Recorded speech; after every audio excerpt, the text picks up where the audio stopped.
O ano na? Diba naman yan?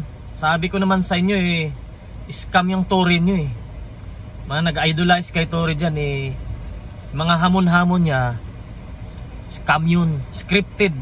Dahil alam niya mismo na wala sa Pilipinas si Basti Duterte ng mga ganyang date. Kasi alam niya, kasi bakit?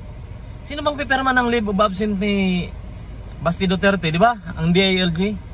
DILG under yung mayor, DILG under yung police. At si Remulla at saka si Tory ay magkaibigan yan. Parehas mga gunggong yan So di ba? So scripted yun. Alam niya mismo na hindi talaga makakapunta si Basti dahil may naka-schedule na itong flight. So tinuloy niya para daw siguro sa tingin niya magmukhang duwag. Magmukhang duwag si Basti Duterte. Kung totoo hindi naman talaga naghamon Hindi naman sinabi ni Duterte na suntukan tayo. Ang sinabi lang niya, kung talagang matalino ka at hindi kayo bobo mga nanonood, di ba? Ang sinabi lang niya, kung magsuntukan tayo, siguro naman mabubugbog kita.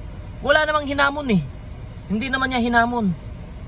Yung mga media lang kasi na gusto ng chismis, gusto ng marites, sinakyan din ng mga tanga na taga-suporta ni Tory, taga-suporta ni Bangag. Marami dyan, pati nga mga kaibigan ko may sumusuporta din sa katangahan Bobo na rin sila. Napakabobo nila kung magpapaniwala kayo sa mga scripted na yan. Alam niya kasi hindi makakaatin si Basti dahil siyempre nagkompromiso na si Basti doon sa pupuntahan niya. Family trip yun di ba?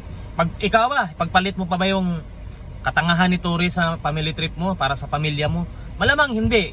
Kaya alam niya yun.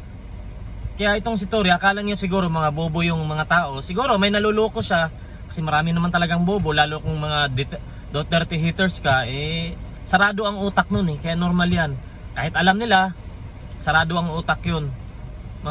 Sarado ang utak ng mga yan kasi haters nga. Ganoon naman talaga, haters yan Kaya kung ako sa inyo, asikasuhin nyo lang yung apektado ng mga bagyo ngayon dahil, di ba, kailangan ng tulong. So maganda din naman yan kahit papano. Nakatulong din si Basti sa hype. Ginamit yung hype niya para makalikom kayo ng pera. Marami-rami din yung nanood daw. 300,000 daw yung kinita sa gate Kaya malaking tulong pa rin yan. Kaya kudos naman sa iyo, Tory Kung talagang pinatulan ka, push up mo pa lang, pulis ka pa naman, tapos yung push up pinakita mo. Paano ka maging ehemplo ng kapulisan?